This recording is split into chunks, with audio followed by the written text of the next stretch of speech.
reason that it is so profoundly offensive to God when we do not forgive is because how dare we, how dare we elevate an offense that someone else perpetrated to be greater and higher than what God has endured with us.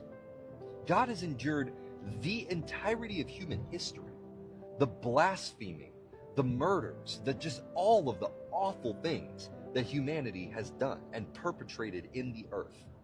How we have ravaged his creation, both each other and the actual planet and the earth and everything else that he has created. How we have offended him in ways that are just inconceivable. How we have behaved in ways that are unacceptable to the majesty of God before all of his angels, all of his servants are watching as the children are behaving in ways that are just unimaginably offensive, and watching as God endured all of that, leading up to the moment that we took the life of his only son in the most egregious and profane way humanly possible. And if he was willing to overlook that, then how dare we elevate the offense that we have? How dare we elevate our offense to be higher than the offense that God has? Because that's what unforgiveness is. When we choose not to forgive someone, we have said that our offense, the offense that we have endured, is greater than all of the offenses of humanity, including the death of Jesus. Our offense is somehow quantifiably greater than God's offense with us.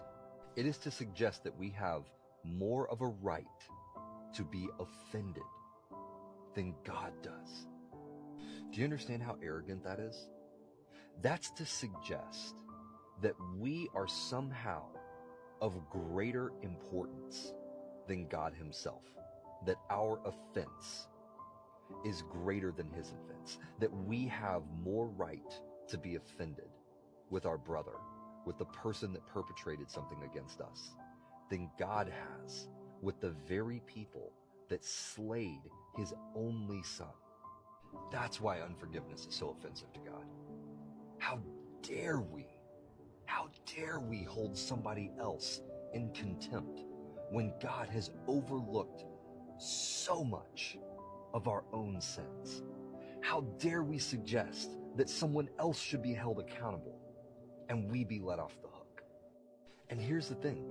At this moment, you might be tempted to say, well, what I did wasn't as bad as what they did.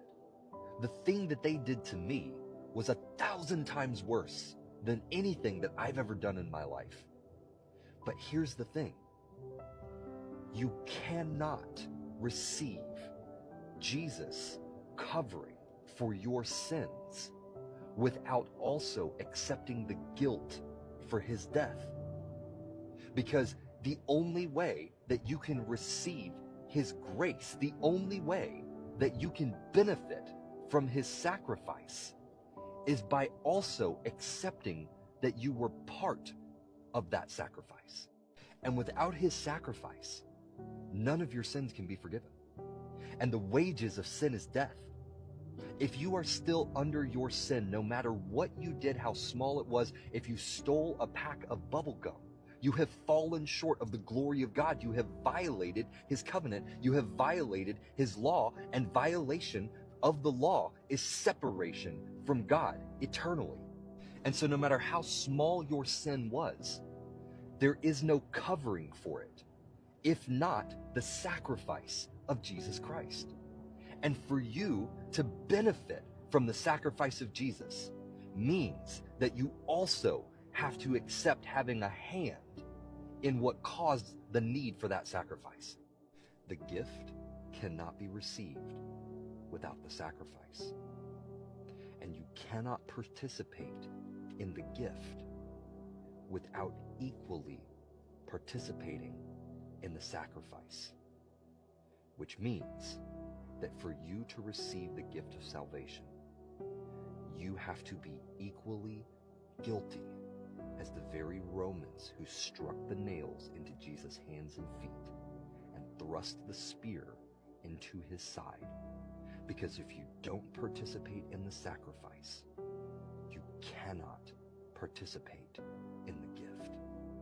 And if you participated in the sacrifice, then you have no right to hold someone else accountable for the offenses that have been leveled against you, and simultaneously believe that you should not be held in contempt for the hand that you played in the slaying of the very Son of God.